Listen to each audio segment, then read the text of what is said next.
Okay, in this video, what we're going to do is we're going to start configuring our Amazon Connect contact center.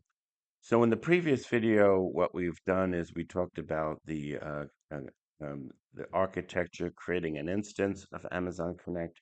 So now what I'm going to do is I'm going to uh, uh, go in and configure the Amazon Connect contact center. So the first thing I have to do is determine what channels of communication that I'm going to use. So Amazon Connect supports a phone, chat, email, SMS, web, mobile, social media, and so it has a wide range of functionality. But what we're going to do, the easiest thing for us to do uh, well, one of the primary things that folks do when they go in and start configuring their contact center is they claim a phone number. So the idea is to have the customer call in to the company to get help, and the phone call that's made by the customer is accepted by what is called an agent, and the agent says, "Hello, how can I help you?" Whatever. So we first the first step is in configuring is to claim a phone number. And we could do that with a toll free or a DID, and you'll see those options when I configure it. Now we do have, like I said, we do have the options of channels: voice, chat, SMS, WhatsApp, whatever. And what we want to do is make sure that the voice works first. We want to demo the customer calling an agent, etc. And then we're going to take the second channel to chat, and we're going to do a chat, extend it to support chat.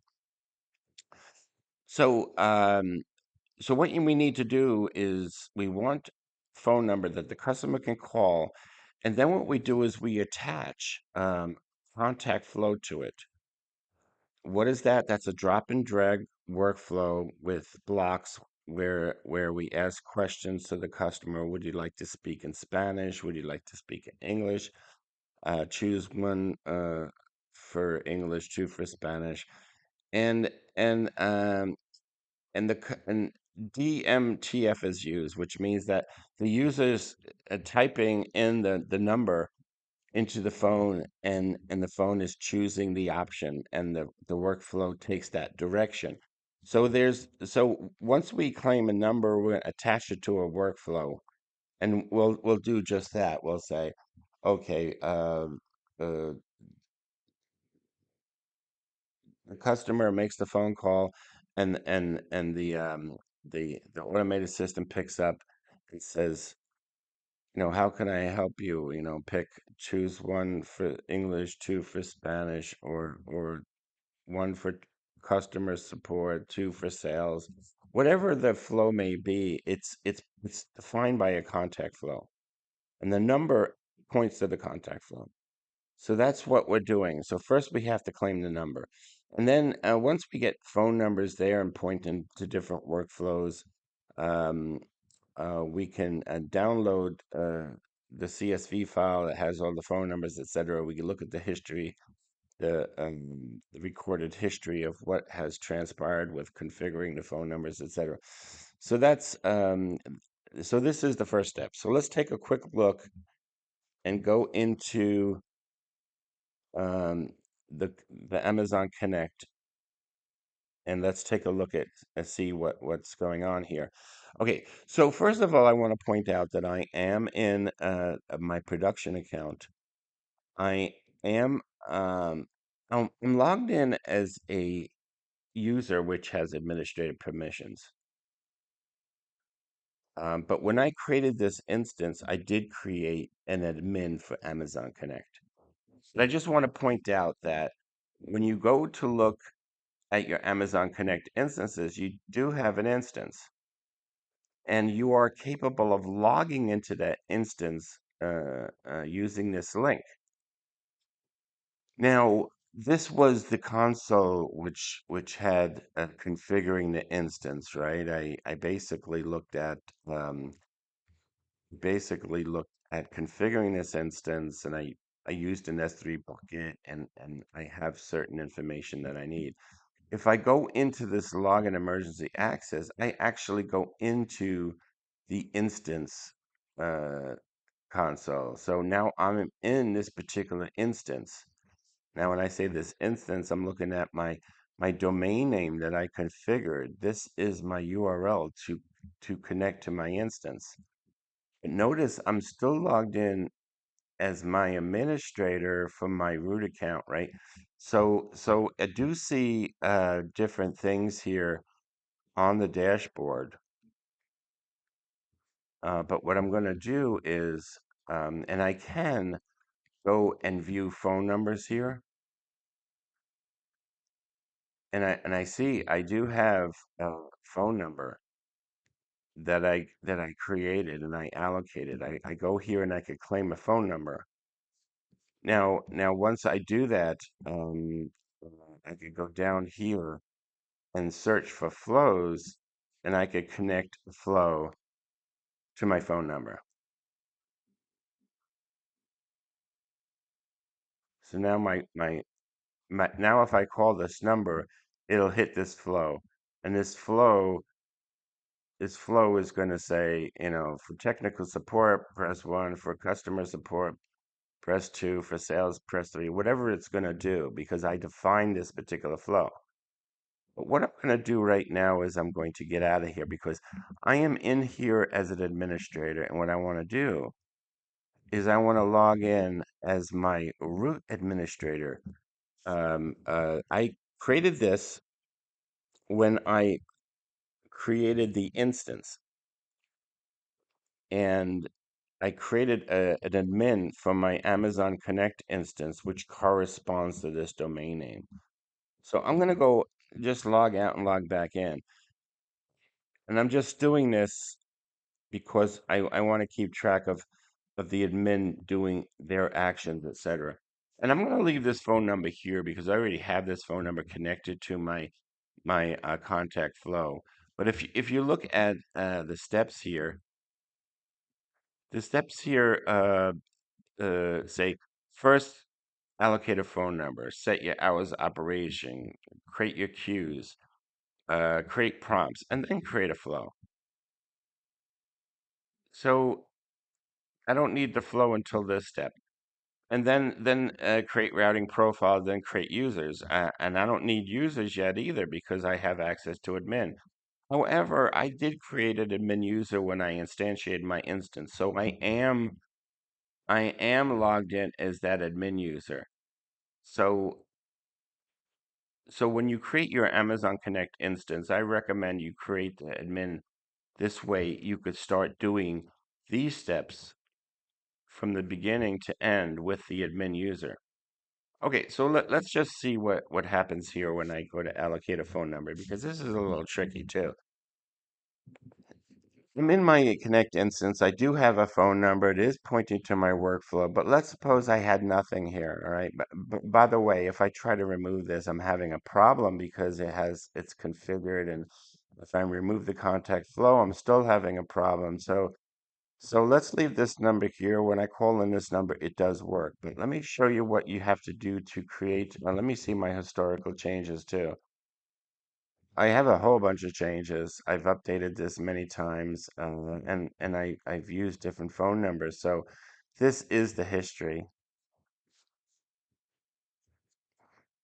in case you want to see it.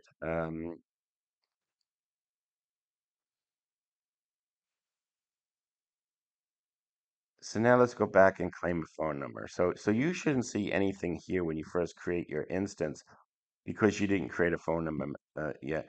Let me claim. Let's do this download here too, just to show you this functionality. If I download, what I do is I see my phone numbers, and um,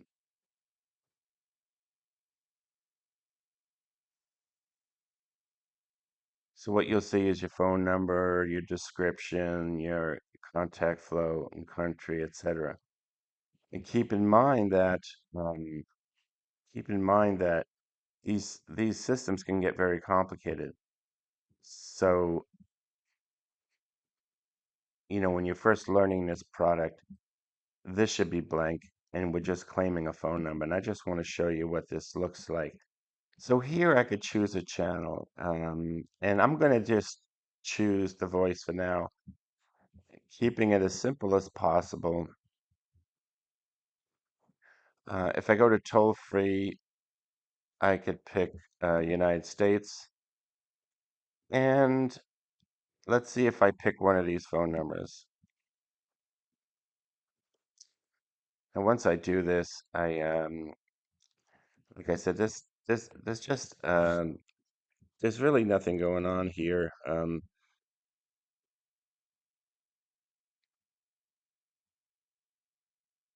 There's really nothing going on here as far as I'm just going to try to allocate one of these phone numbers. Notice the number I already have is not listed here, but this could be taken. So let's just see if this works.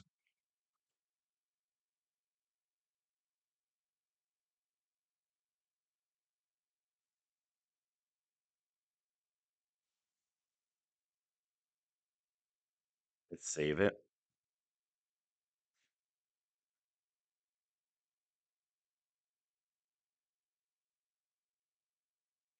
Now I have a new phone number.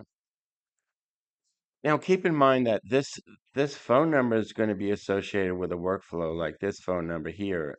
And but I can't create the workflow until I create everything else. So notice when I go back up here, first of all, I'm going to delete this phone number for now. Well, let's see if it showed up in the history. 7619. And notice here, it showed my administrator user ID and all this other stuff I did. I did some things as administrator and I did some things as my root administrator. So that's why I recommended that you create the administrator when you create your instance, and then you log in and you do all your configuration with this particular user. Because now I'm trying to figure out the confusion here is this my administrator for my production account or is this my a new user that I created? Obviously, it would have a username, but it's not a user who's an administrator. It's probably the root user of my Amazon account, which is not good either. It's not good practice to do that either. So let's go back over here and do this. And let's view these phone numbers again. And what I'm going to do is I'm going to remove this now. I'm going to release it.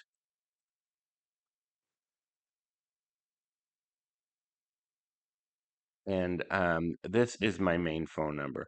So what I'm gonna do with this, although this is already configured and is pointing to a contact flow, what I'm gonna do is go through these steps, and enhance them. I already have set some hours of operation. I've set some queues. I've set some prompts, but I'm gonna show you this stuff each video till we get to creating the flow, because that's the complicated piece. Okay, so all we did at this point was we created a channel of communication, and we voted for voice. And I'm not going to do any of this stuff because what I need to do is set up a chat channel, create a chat widget, make sure that my web application has access to the chat and basically be able to expose that chat to my website. So it's easier for me to just allocate a phone number and make a phone call. So this is where I'm at right now. I have a phone number. Okay, let's move on to the next video.